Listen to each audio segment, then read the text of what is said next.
एक समय की बात है, गौतम बुद्ध एक छोटे से गांव में जन्मे ब्राह्मण कुल के एक युवक को उपदेश देने के लिए एक सभा में आए।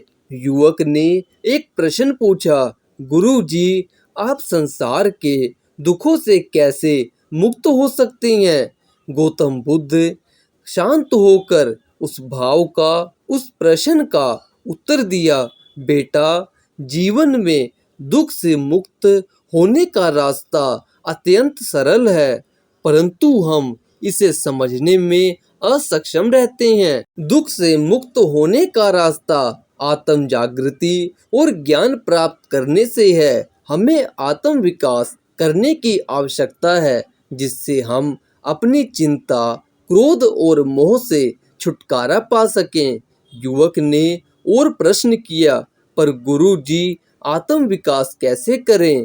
गुरुदेव ने कहा, आत्म विकास के लिए 3 शिक्षाएं महत्वपूर्ण हैं। पहली शिक्षा है शील, चरित्र गुणों की शुद्धता। आपको सच्चाई, निष्कपटता और ईमानदारी का पालन करना होगा। दूसरी शिक्षा है समाधि, मन को एकाग्र करना। आपको अपने मन को नियंत्रित करना होगा और ध्यान में रहकर मानसिक शांति प्राप्त करनी होगी। तीसरी शिक्षा है ज्ञान। आपको ज्ञान का आदर करना है और अपनी बुद्धि को संपूर्णता से विकसित करना होगा। इस युवक ने गौतम बुद्ध के शिक्षाएं समझ ली और उन्हें अपने जीवन में अमल करने का संकल्प किया। उसके बाद वह गुरु से शिक्षा लेकर गांव में वापस लौटा और अपनी आत्म विकास की यात्रा पर निकला। उसने अपने जीवन में शील, समाधि और प्रज्ञा का पालन किया और दुखों से मुक्ति प्राप्त की। उसका जीवन बदल गया। उसने एक प्रेरणादायी जीवन जीना शुरू किया।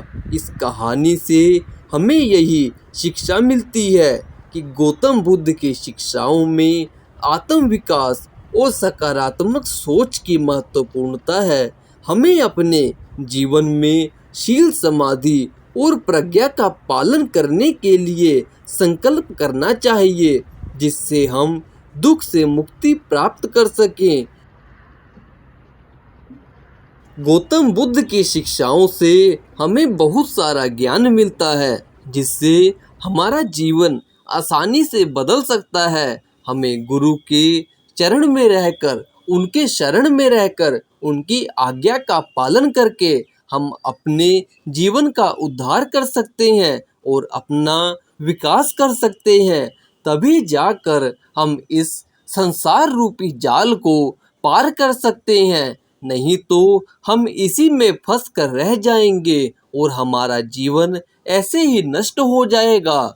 और हमारा लक्ष्य इस धरती पर आने का कारण क्या है, हम उस लक्ष्य को भूल जाएंगे यदि हम गुरु की शरण में नहीं जाएंगे।